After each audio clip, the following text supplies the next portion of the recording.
This presentation will analyze and discuss the main goals, tactics, as well as the positive and negative impacts of the African American Civil Rights Movement, the Chicano movement, and the Vietnam anti-war movement. The African American Civil Rights Movement promoted social changes.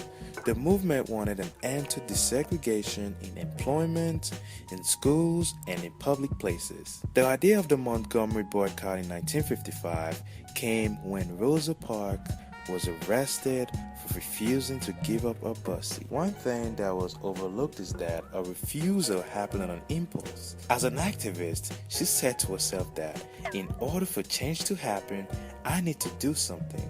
And so she did, by refusing to get off her seat. This photo shows Rosa Parks standing up against white injustice by sitting down. Furthermore, Martin Luther King emerged as a nationally recognized leader. He organized the Montgomery bus boycott of 1955 that lasted about a year, and during the boycott, all the black passengers said, "We aren't going to ride the buses. Instead, we will take a taxi or carpool or walk to get around."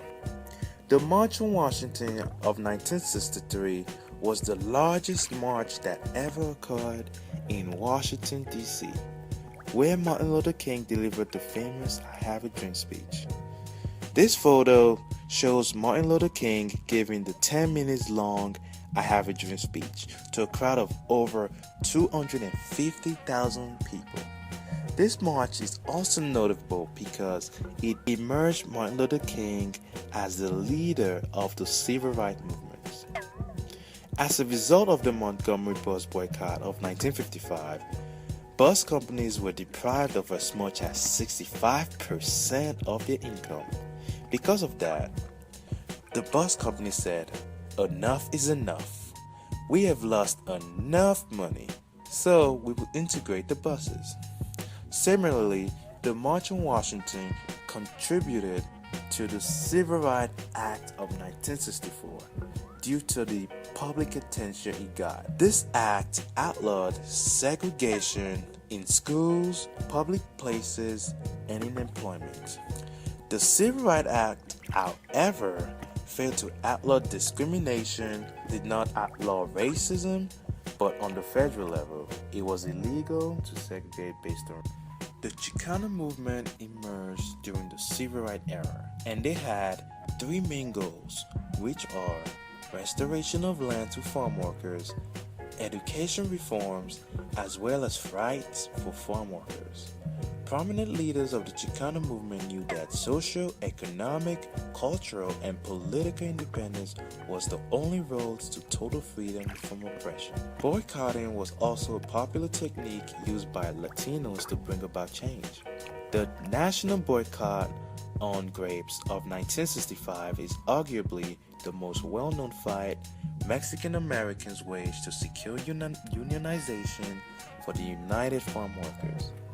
The photo on the right shows children in New York, 1968, actively participating in the boycott by holding banners. Students played a central role in Chicano fight for justice. Notable student groups include the Mexican American Students and the Mexican American Youth Association.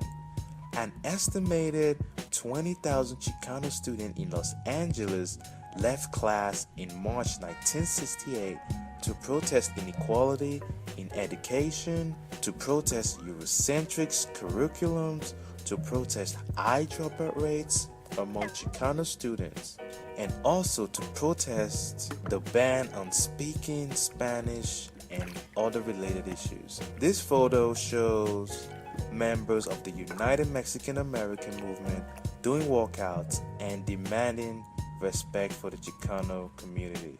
In 1970, the farm workers triumphed. That year, grape growers signed an agreement acknowledging the United Farm Workers as a union, and this was a big victory for them. Also, the student walkout protest movement indirectly contributed to the Equal Opportunity Act of 1974 that declared it unlawful to keep students who couldn't speak English from getting proper education. Chicano history classes were also added to the curriculum, and as a result, there was more college outreach to Hispanics. Latinos are considered the largest racial minority in the US.